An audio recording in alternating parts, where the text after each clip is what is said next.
Shalom, selamat malam Bapak Ibu Saudara yang dikasihi Tuhan, Jemaat Mezbah Doa, dimanapun berada pada malam hari ini. Mari kita mau sama-sama menyatukan hati kita. Kita mau datang untuk menyembah Tuhan. Kita sama-sama mau memuji Dia, mengagungkan Dia. Kita mau menghampiri tahta Tuhan. Biar Tuhan bersemayam atas pujian penyembahan kita pada malam hari ini. Biar Dia bertahta atas pujian penyembahan kita malam hari ini. Mari kita sama-sama berdoa. Tuhan Yesus, terima kasih buat malam hari ini Tuhan. Kami bersyukur buat kebaikan-Mu, buat anugerah-Mu, buat rahmat-Mu ya Tuhan. Buat setiap penyertaan Tuhan, pimpinan Tuhan. Anugerah-Mu yang selalu nyata di dalam kehidupan kami, bahkan perkenanan Tuhan yang nyata, pimpinan Tuhan yang selalu nyata di dalam hidup kami. Terima kasih Tuhan, terima kasih. Jikalau pagi sampai malam ini Tuhan terus membimbing kami, karena malam hari ini kami mau siapkan hati kami Tuhan. Kami mau datang, kami mau menghampiri tahta-Mu ya Tuhan. Biar hadirat Tuhan menaungi setiap kami dimanapun kami berada. Aku percaya Tuhan menyatakan kuasa-Mu ya Tuhan atas setiap umat-Mu. Terima kasih Bapa. Biar setiap hati yang rindu dan haus akan dipuaskan malam hari ini dengan hadirat-Mu yang indah Tuhan. Biar Kau memeluk mereka, mendekap kami dengan kasih-Mu yang luar biasa.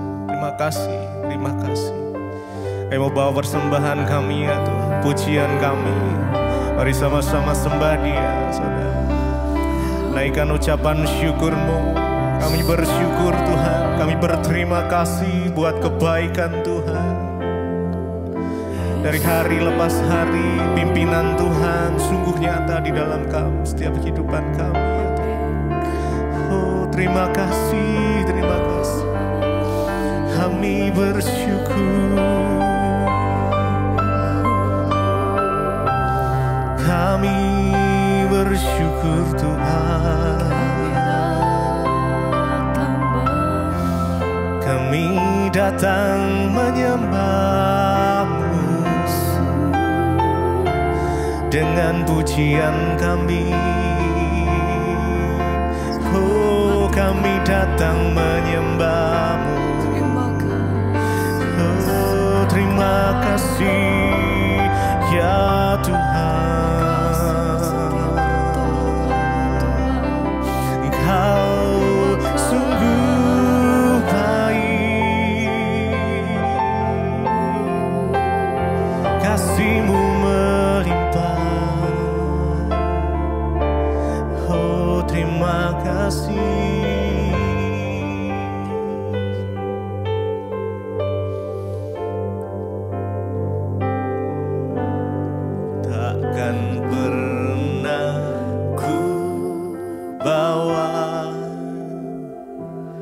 Selain yang terbaik, yang harum dan sejati di hadapan tahta-Mu, Yesusku, terimalah korban syukurku ini yang mengalir di hatiku sebagai persembahanku. Takkan pernah ku bawa selain yang terbaik, yang harum dan sejati di hadapan tahta-Mu, Yesus.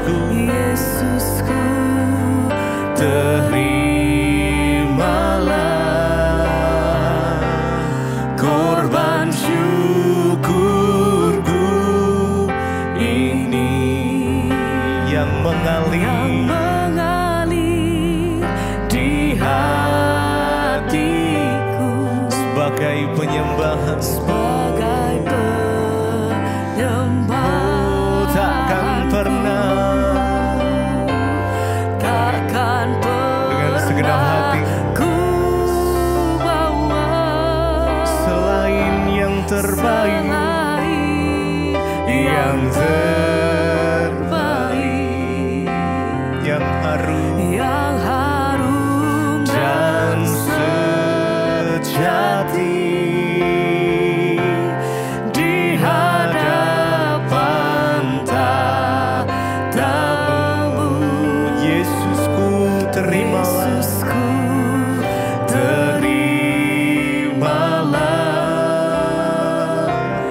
kurban syukurku ini yang mengalir di hatiku sebagai penyembahanku.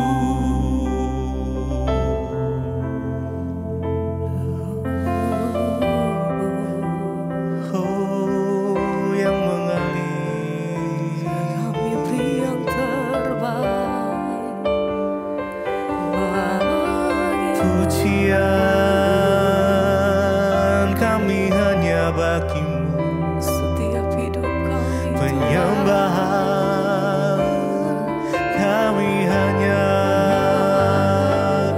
bagimu Tuhan.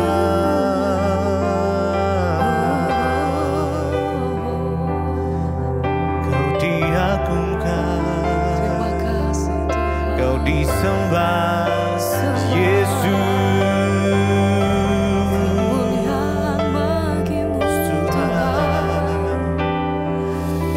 Haleluya.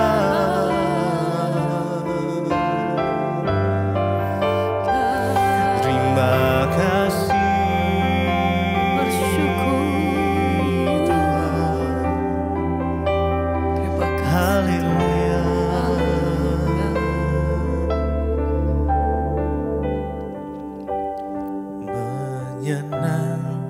Menyenangkanmu, senangkanmu, hanya itu kerinduanku. Menyenangkanmu, senangkan hatimu, hanya itu kerinduanku. Mari dengan segenap hati, yes, senangkan Dia malam ini. senangkanmu, Kami menyembah Engkau Allah kami yang hidup. kerinduanku, Oh, menyenangkanmu Tuhan, menyenangkanmu, senangkan hatimu, hanya itu kerinduanku.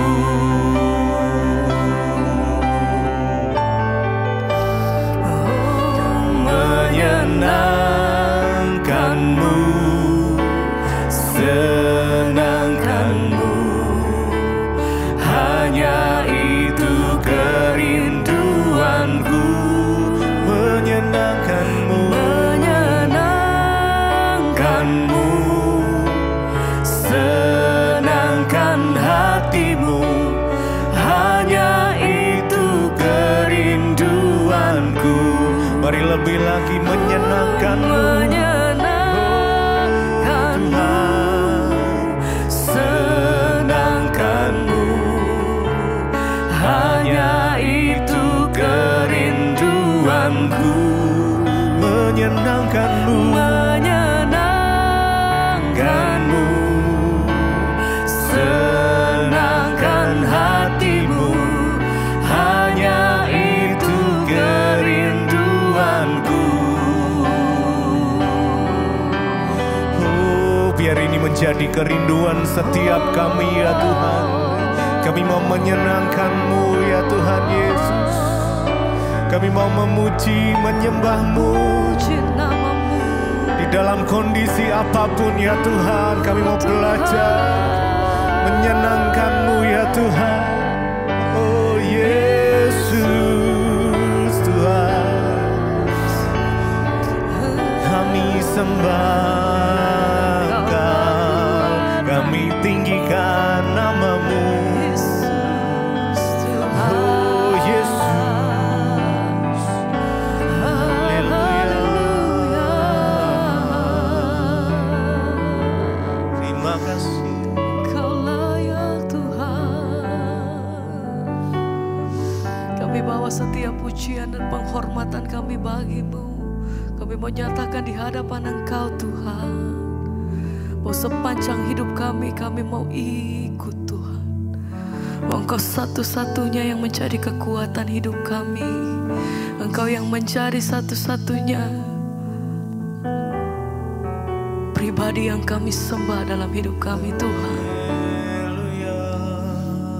Sepanjang hidup kami mau nyatakan mengiring-Mu seumur hidupku, masuk dalam rencana-Mu Bapa. Pikiranku, kehendakku, ku serahkan padamu. Harapanku hanya di dalam-Mu. Ku kan teguh bersama-Mu Tuhan. Jadikanku bejana-Mu untuk memuliakan-Mu, mengiring-Mu seumur hidupku, masuk dalam rencana-Mu Bapa. Pikiranku, kehendakku, serahkan padamu. harapanku Hanya di dalam ku kan teguh bersama-Mu Bapa. jadikanku Bejana-Mu untuk memuliakan-Mu, mengiring-Mu seumur hidupku, masuk dalam rencana-Mu Bapa. Pikiranku, kehendakku, ku serahkan padamu. Harapanku hanya di dalam kami hanya di dalam nama-Mu Tuhan. Oh, jadikanku bejana-Mu, memuliakan-Mu, untuk memuliakan-Mu.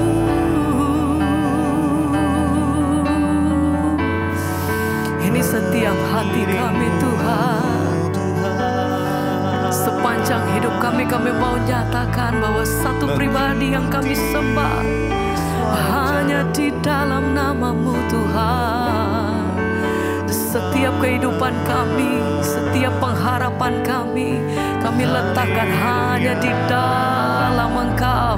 Satu-satunya yang kami sembah, Yesus. Terima kasih untuk setiap kebaikan yang kami terima sepanjang hidup kami Tuhan. Ini setiap hati kami, ini setiap doa kami, ini setiap pengharapan kami. Kami letakkan hanya di dalam-Mu. Hanya di dalam nama-Mu Tuhan. Ini pujian kami, ini penyembahan kami Tuhan. Sepanjang kami hidup, selagi kami ada, kami mau katakan, ini pujian kami.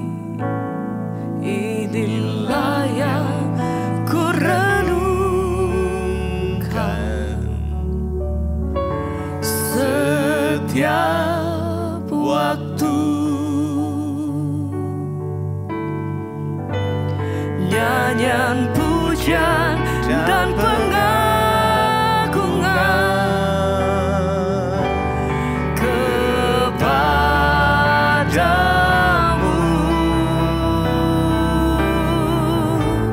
biarlah manis kau dengar Tuhan, manis kau dengar Tuhan, dan hatiku bersuka karena-Mu. Inilah yang ku renungkan setiap waktu. Nyanyian pujian, nyanyian pujian dan pengagungan kepadamu, biarlah manis kau dengar Tuhan, manis kau dengar Tuhan, dan hatiku bersuka karena-Mu.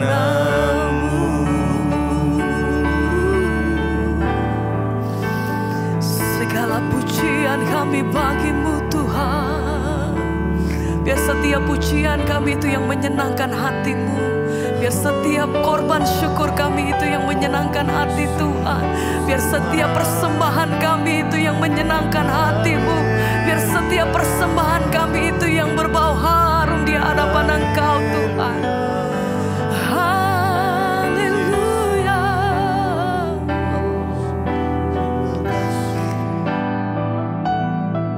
Terima kasih Bapa, kami mengucap syukur buat malam hari ini Tuhan. Engkau yang mengumpulkan kami di mezbah doa untuk terus memuji menyembah Engkau, bahkan mendengarkan firman Tuhan. Kami mengucap syukur malam ini Tuhan, kami buka hati kami bagi kebenaran firman-Mu. Berbicara bagi kami, sampaikan isi hati-Mu dalam nama Tuhan Yesus. Kami berucap syukur, haleluya, amin, amin, amin. Iya, shalom saudara yang terkasih, ya terima kasih. Ya, buat kesetiaan saudara terus ada di mezbah doa dan terus mendoakan kami yang sedang dalam perjalanan ke tanah perjanjian. Malam hari ini kita akan lanjutkan ya mezbah doa, namun sebelumnya saya akan bacakan kesaksian. Shalom, selamat malam Ibu Debbie, saya ini jemaat mezbah doa dari Jayapura. Saya ingin bersaksi atas cinta kasih Tuhan dalam hidup saya. Lanjut ya Bu, pada hari ini bulan Maret ya saudara kejadiannya. Saya dan kedua anak saya yang bungsu yang usianya 2 tahun, kami bertiga pergi ke desa sebelah naik sepeda motor.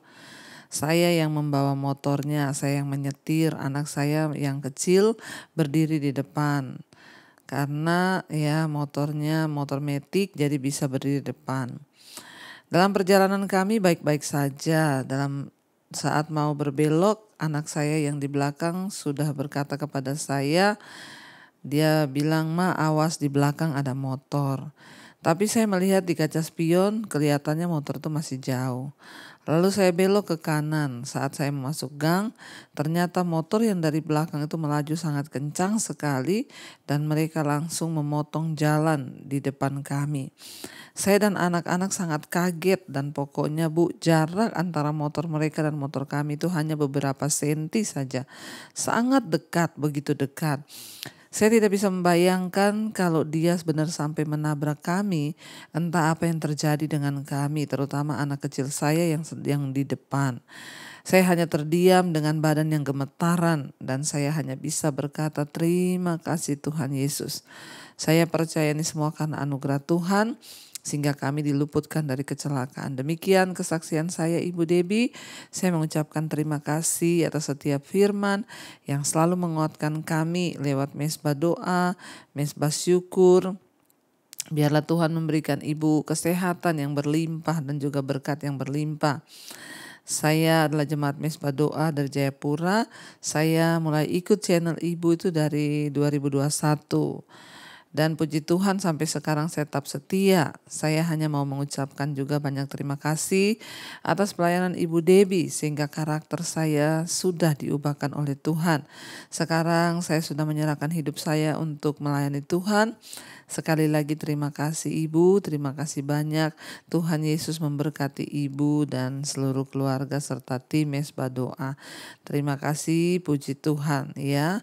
Luar biasa kesaksiannya, Tuhan Yesus dahsyat. Tuhan Yesus luar biasa, biarlah kita mau terus setia saudara mengikut Dia, terutama iman kita dibangun dan terutama karakter kita diubahkan, hidup kita diubahkan supaya kita semakin hari semakin berkenan kepada Tuhan. Iya, kita nggak bisa membayangkan saudara ya, bayangkan naik motor hampir diserempet ya saat mau menyeberang jalan dengan motor yang kecepatannya sangat tinggi, hanya tinggal jarak beberapa senti.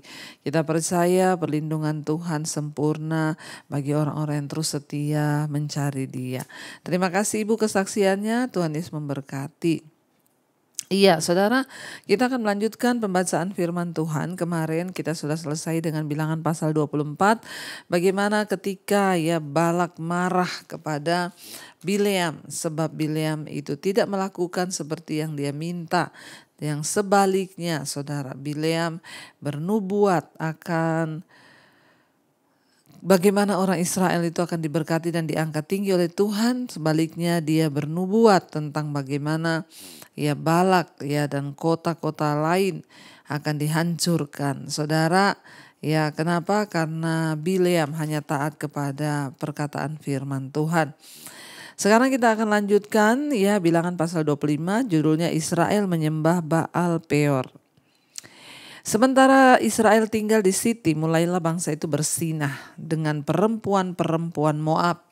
Ya terpaksa tinggal di situ, ya godaannya banyak perempuan-perempuan dan akhirnya mereka melakukan persinahan. Tuhan sudah berkata mereka jangan ya bersinah dengan bangsa kafir atau menikah dengan bangsa kafir, tapi akhirnya malah justru mereka melakukan persinahan ya dengan perempuan-perempuan di Moab. Perempuan-perempuan ini mengajak bangsa itu ke korban sembelihan bagi Allah mereka, Allah huruf kecil saudara ya. Jadi ya begitulah saudara, makanya ya tidak heran saya banyak mendengar orang-orang yang tadinya percaya Tuhan Yesus akhirnya ketika jatuh dalam persinahan percabulan ada yang sampai meninggalkan Tuhan, beralih ya mempercayai Allah yang lain. Kenapa? Karena yaitu pesona dosa ya yang membawa mereka pada persinahan percabulan sehingga mereka terbujuk. Ini juga yang terjadi dengan bangsa Israel. Ketika mereka itu diam di Moab ya, di tempat orang-orang yang melakukan penyembahan kepada dewa, perempuan-perempuan itu mengajak saudara bangsa itu datang ke tempat korban sembelihan bagi Allah mereka. Jadi diajak oleh perempuan-perempuan itu datang ke bukit-bukit pengorbanan mereka. Datang ke tempat-tempat penyembahan kepada dewa mereka. Ketika Israel berpasangan dengan Baal Peor, bangkitlah murka Tuhan terhadap Israel. Ya saudara ya, jadi dari ayat ini menunjukkan bahwa tantangan besar yang harus dihadapi Israel, masalah yang paling berbahaya bagi Musa dan Yosua bukanlah pasukan atau musuh dari Yeriko atau kota-kota sekitarnya, melainkan pencobaan yang selalu ada. Itu berupa kompromi dengan dosa dan agama serta budaya orang Kanaan, ya, yang adalah tidak mempercayai Tuhan. Jadi sebenarnya peperangan yang sesungguhnya bukan pertempuran dengan ya tentara-tentara musuh. Tetapi lihat saudara, betapa mereka akhirnya kalah dengan sesuatu yang bersifat kedagingan, kenajisan. Ya bukan lewat pertempuran yang sengit yang akan menyebabkan ya korban darah. Tapi justru dalam kenyamanan mereka mulai bersinah dengan perempuan-perempuan. Ya tanpa mereka sadari itu adalah musuh dalam diri mereka yang akan membuat mereka jauh dari Tuhan dan membuat Tuhan murka dengan mereka. Itu yang terjadi saudara ya. Jadi demikian dalam hidup kita, hati-hati saudara ya, seringkali ya bukanlah masalah berat yang bisa membuat kita ini ya jatuh. Tetapi justru sebaliknya kenyamanan, ya keinginan daging, percabulan, persinahan membuat kita akhirnya menjauh dari Tuhan. Memang Alkitab tidak mengatakan bagaimana seorang laki-laki Israel terlibat dalam tindakan seks yang tidak bermoral. Kita memang mengetahui bahwa pelacuran bakti merupakan praktik umum di antara agama-agama orang Kanaan. Jadi mereka melakukan pelacuran massal, yaitu adalah praktik pada umumnya karena mereka menyembah dewa-dewa. Pada mulanya mereka tidak berpikir tentang penyembahan berhala, mereka hanya tertarik pada keinginan daging dan kenajisan serta seks. Ya, dalam waktu singkat mereka mulai menghadiri perayaan-perayaan lokal dan perayaan keluarga yang melibatkan penyembahan berhala. Segera tanpa disadari mereka sudah asik dalam praktik-praktik budaya kafir. Keinginan mereka untuk bersenang-senang, mengejar kenikmatan dosa itu menyebabkan mereka akhirnya ya berkompromi dan melupakan komitmen mereka dengan Tuhan. Saudara, apakah standar-standar hidup kita dan komitmen rohani kita ya juga tetap terjaga di tengah berbagai keinginan daging yang terus ada di sekeliling kita? Sebagai orang percaya kita tahu ya kita harus punya komitmen rohani bersama dengan Tuhan untuk tidak melakukan hal-hal yang keji, ya misalnya ke tempat-tempat yang ya Tuhan tidak berkenan ya. Tapi ada orang-orang Kristen yang suka ke tempat dugem, ke tempat mabok-mabok, ya melihat di situ tari-tarian yang membawa kenajisan, perempuan-perempuan yang tapi dia merasa dia tidak melakukan dosa. Dia bilang, loh emang apakah berdosa bu? Kita kan nggak ngapa-ngapain di situ, cuma duduk nongkrong lihat tari-tarian begitu. Ya saudara, tanpa kita sadari seringkali keinginan-keinginan duniawi membuat kita ini akhirnya jauh dari perkenanan Tuhan. Bertobat saudara ya, jangan sampai kita menurunkan standar rohani kita, standar ya kekudusan kita dengan Tuhan ya, sehingga kita ini akhirnya melupakan ya apa yang menjadi komitmen kita dengan Tuhan. Kita harus punya standar rohani yang harus kita jaga di hadapan Tuhan. Ya, ternyata menggabungkan antara dosa seks dengan penyembahan berhala itu merupakan ya ide dari Bileam saudara. Ya, kita lihat saudara ya. Jadi tadinya Bileam itu dipakai Tuhan ya untuk menaklukkan ya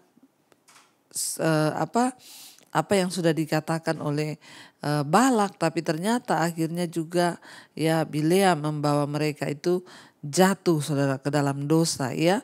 Itu di sana dikatakan ya, kalau kita lihat tercatat di dalam Wahyu ya, di dalam kitab Wahyu 30 ya, Wahyu pasal yang saya ingin kita lihat sama-sama ya, dalam Wahyu 2 ayat 14 saudara ya. Di sana firman Tuhan berkata, tetapi aku mempunyai beberapa keberatan tentang engkau. Di antaramu ada beberapa orang yang menganut ajaran Bileam, yang memberi nasihat kepada Balak untuk menyesatkan orang Israel supaya mereka makan persembahan berhala dan berbuat zina. Jadi kita lihat di sini ternyata Bileam yang tadinya sebagai tukang sihir ya, dia disuruh mengutuki ya untuk tidak memberkati tapi mengutuki. Tapi ketika Tuhan menguasai dia Ya, dia tidak bisa ya mengutuki sebab memang Tuhan berdaulat. Tapi sayangnya saudara, bangsa ini jatuh oleh bujukan kedagingan. Ya, mereka akhirnya melakukan pelacuran yang tidak bermoral dan menggabungkan antara dosa seks dengan penyembahan berhala. Dengan jelas di Wahyu 2 ayat yang ke-14 dikatakan, tetapi aku, huruf besar Tuhan, mempunyai beberapa keberatan terhadap engkau di antaramu. Ada beberapa orang yang menganut ajaran Bileam yang memberi nasihat kepada Balak untuk menyesatkan orang Israel supaya mereka makan persembahan berhala dan berbuat zina. Jadi saudara, untuk menjatuhkan bangsa Israel, ya, menurut Bileam tidak perlu engkau mengutuk. Ya, ketika Tuhan sudah selesai memakai dia, ya, lalu dia kemudian akhirnya berbalik, ya, membujuk bangsa ini dengan hal-hal kenikmatan dunia, ya, membuat mereka jauh dari Tuhan. Gak usah dikutuk, cukup dengan membujuk mereka untuk melakukan seks dan penyembahan berhala, saudara. Ayat yang keempat, lalu berfirmanlah Tuhan kepada Musa, tangkaplah semua orang yang mengepalai bangsa itu dan gantunglah mereka di hadapan Tuhan di tempat terang, supaya murka Tuhan yang bernyala-nyala itu surut daripada Israel. Lalu berkatalah Musa kepada hakim-hakim Israel, baiklah masing-masing kamu membunuh orang-orangnya yang telah berpasangan dengan Baal Peor. Tuhan tidak main-main, disuruh bunuh, binasakan, ya, dihabiskan, sebab itu akan membawa sesuatu roh yang tidak berkenan, saudara, ya. Dan Bileam yang sama, yang baru saja memberkati Israel, yang kelihatannya berpihak kepada mereka, mudah untuk melihat bagaimana bangsa Israel itu dapat disesatkan, karena Bileam kelihatan seperti mengatakan, ya, dan melakukan semua yang benar setidaknya selama beberapa waktu dalam ketika dia dikuasai oleh roh Allah. Tetapi ketika sesudah itu Bileam menimbulkan kerusakan yang besar terhadap mereka. Dia dengan Balak bekerja sama membuat bangsa itu jatuh di dalam kenajisan. Barulah bangsa Israel menyadari bahwa Bileam itu tamak, memakai sihir dan sangat terlibat di dalam praktik-praktik agama kafir. Kita harus berhati-hati untuk menimbang sementara perkataan dan perbuatan dari orang-orang yang mengaku memberi pertolongan rohani.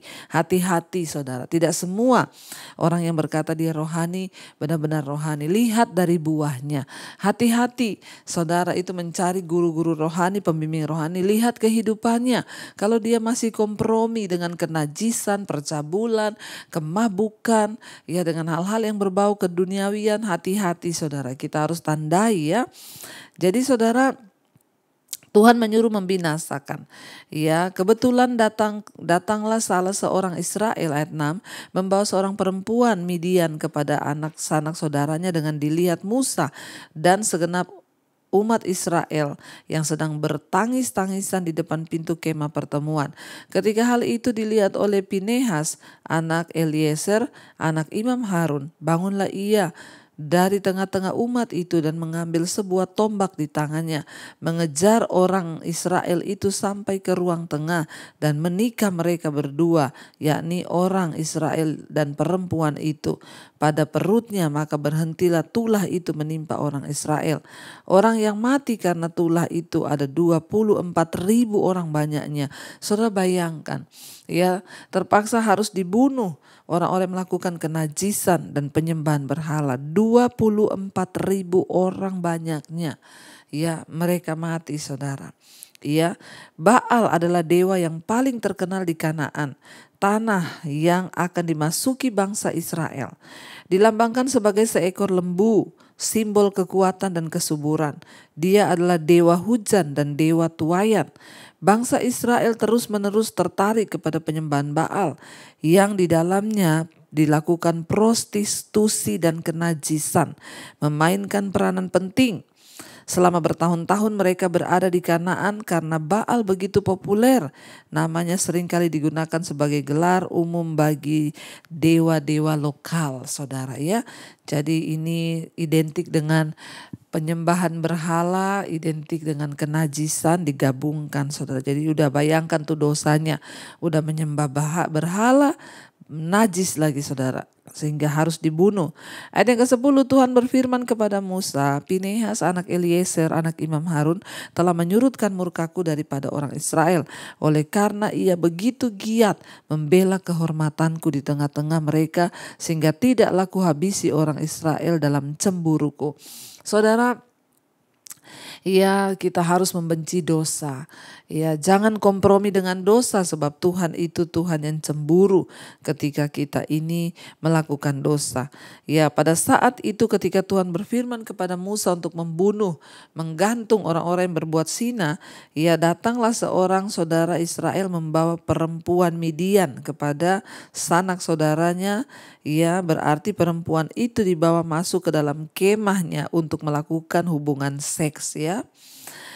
Dan ya kita melihat di sini ya ketika mereka itu tidak mengindahkan hukum Tuhan, ya, dan langsung datang ke dalam kemah melakukan dosa.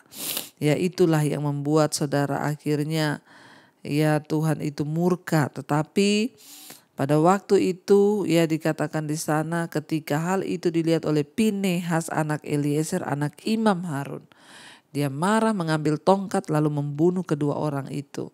Ya, lalu murka Tuhan surut. Ya, dan tidak jadi Tuhan membunuh semua mereka. Jelaslah dari kisah Pinehas bahwa sebagai kemarahan itu memang pantas dan dapat dibenarkan. Pinehas marah karena semangatnya bagi Tuhan, dia membela kebenaran, dia menghormati Tuhan. Tetapi bagaimana kita bisa mengetahui kapan kemarahan kita itu pantas dan kapan kemarahan itu tidak pantas? Mari kita mengajukan pertanyaan ini ketika kita menjadi marah. Mengapa saya marah? Ya, hak siapakah yang telah dilanggar? Hak saya atau orang lain? Apakah kebenaran itu adalah prinsip Allah yang dilanggar? Jika hanya hak kita yang dilanggar, maka kita gak usah marah. Ya, akan lebih bijaksana untuk menahan marah tersebut.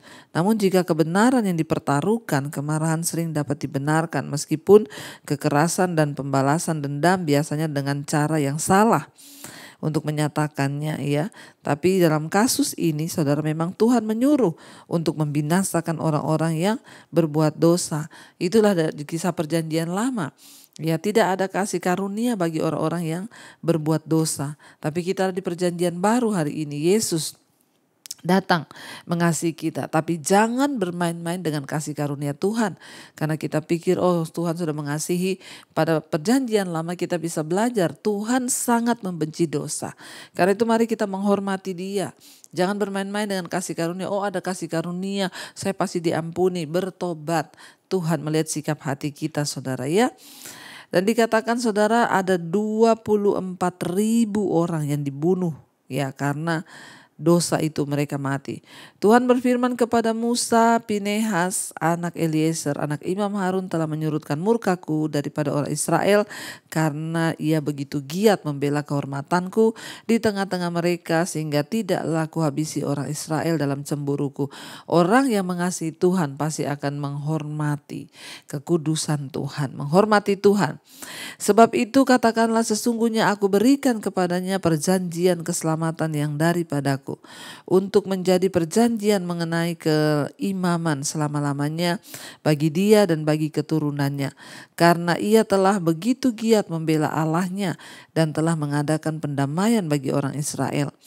Nama orang Israel yang mati terbunuh bersama-sama dengan perempuan Midian itu ialah Simri bin Salu, ya, pemimpin salah satu puak orang Simeon. Dan nama perempuan Midian yang mati terbunuh itu ialah Kosbi binti Sur. Sur itu adalah seorang kepala kaum, yaitu puak di Midian.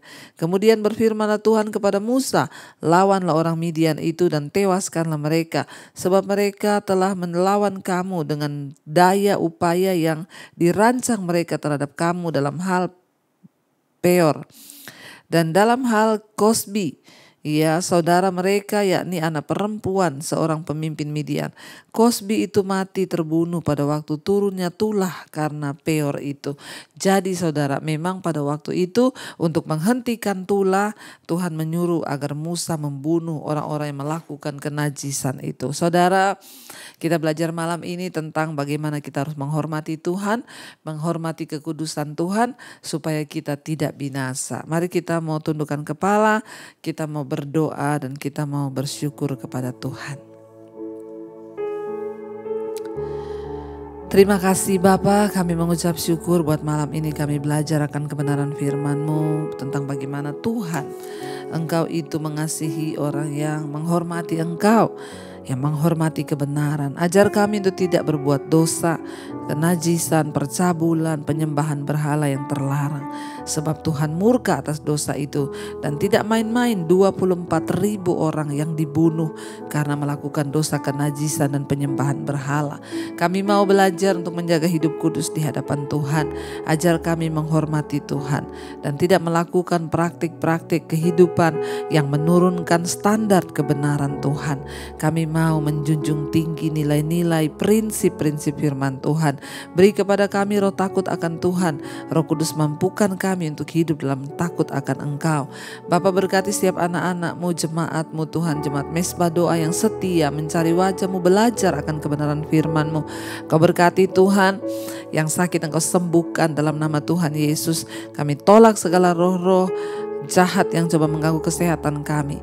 Dalam nama Tuhan Yesus, Engkau juga memberkati dan mengampuni dosa pelanggaran kami, sucikan dan kuduskan. Tuhan berkati juga siap mereka yang rindu untuk dilepaskan dari dosa-dosa keterikatan, kenajisan, percabulan. Tuhan, semua yang tidak berkenan Engkau lepaskan. Kami juga berdoa malam hari ini Tuhan, untuk setiap mereka yang rindu punya keturunan, dibukakan kandungan yang tertutup. Mereka yang bermasalah dalam hal hutang piutang, dalam keuangan, Tuhan turut bekerja untuk mendatangkan kebaikan saat kami bertobat. Berkati setiap mereka Bapa yang mencari pekerjaan. Tuhan, Engkau memberi petunjuk yang terbaik. Kami mau sungguh-sungguh merendahkan diri di kaki Tuhan, bertobat dan hidup sesuai dengan jalan-jalan-Mu Bapa. Terima kasih buat segala kebaikan Tuhan dalam hidup kami. Kami menyerahkan semuanya ke dalam tangan-Mu Bapa. Bangsa dan negara kami Indonesia Tuhan luputkan dari segala kekacauan, malapetaka, dari segala pemberontakan, kerusuhan. Kami tolak, patahkan, hancurkan dalam nama Yesus. Berkati bangsa ini, mulai dari Bapak Presiden Jokowi, wakilnya, seluruh jajaran kabinet yang ada, lembaga-lembaga negara, TNI, Polri, mulai dari daerah Tuhan, mulai sampai ke kota, dari kota sampai ke daerah-daerah. Tuhan memberkati gereja-gereja-Mu, gembala-gembala sidang, juga hujan pertobatan tercurah bagi kami hamba-hamba Tuhan. Terima kasih Bapak, berkati juga yang setia berdoa yang ada 5 negara, Asia, Afrika, Amerika, Eropa, Australia, 5 benua, negara-negara yang ada di dalamnya. Tuhan memberkati semua umat-Mu yang setia berdoa. Kami rindu hidup kami semakin dibawa dalam kekudusan dan perkenanan Tuhan. Mari buka hati dan tangan-Mu saudara, terimalah kiranya berkat dari Allah Bapa, cinta kasih Tuhan Yesus Kristus, penyertaan Allah Roh Kudus senantiasa menyertai hidup kita mulai hari ini, bahkan sampai kali yang kedua Tuhan Yesus datang menjemput kita. Nama kita tercatat di dalam kitab kehidupan. Dalam nama Tuhan Yesus yang percaya diberkati, kita akan bersama. Amin, amin, amin. Tuhan Yesus memberkati. Shalom dan Immanuel.